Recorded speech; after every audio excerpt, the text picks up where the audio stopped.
Hi, I'm Jack Andraka with The Scoop, and we're here with John Hixson, who is an assistant professor at UCSF. Correct. And works on patient-facing software. That's correct. So tell us about your work.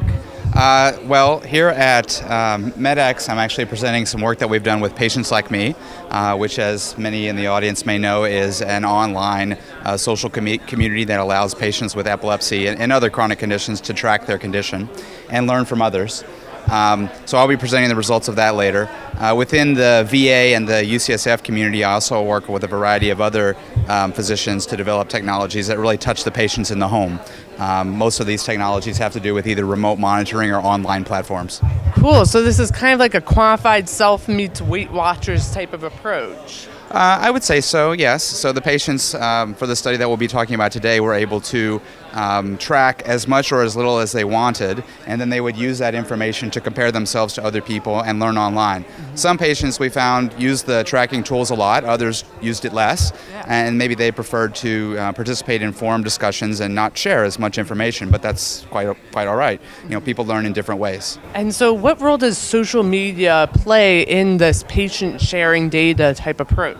Well, I mean, the social media, revolution is already well upon us. Mm-hmm. So I do believe that sharing data is certainly the wave of the future.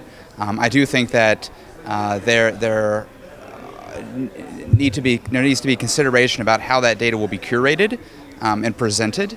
So I think a theme for several meetings that we've all probably attended over the past few years is that just gloms and gloms of uncurated data is probably not that helpful. Mm-hmm. But then taking that data and presenting it in a novel way, both to a physician and back to a patient, so that they can learn from that data is quite valuable. And so how are you applying this approach to veterans' health? Sure. So I think that most of the people who are watching will know that the veteran community is served by one of the biggest integrated healthcare systems in the United States, and so because of that, we do have an opportunity to leverage that to reach more veterans through social media and other digital platforms. I think one thing I'd like to somewhat dispel, and I will talk about this a little bit during the session today, is that I don't think that the veteran population is inaccessible. I do think that they do not necessarily represent your self-motivated, quantified selfer, but that's actually a positive thing, because we are starting to see that more and more people who did not instantly gravitate towards these types of technologies are now starting to embrace them. Yeah. And so I view it all as a positive. I think it's a great opportunity and a proving ground for these types of technologies. And so what's the most exciting thing that is happening in this patient-centric healthcare system right now? I do think that patients becoming more engaged, seeing that voice rise, and starting to have a dialogue with physicians about what data points are valuable, and looking at the physician as a partner and an educator. I think that's critical.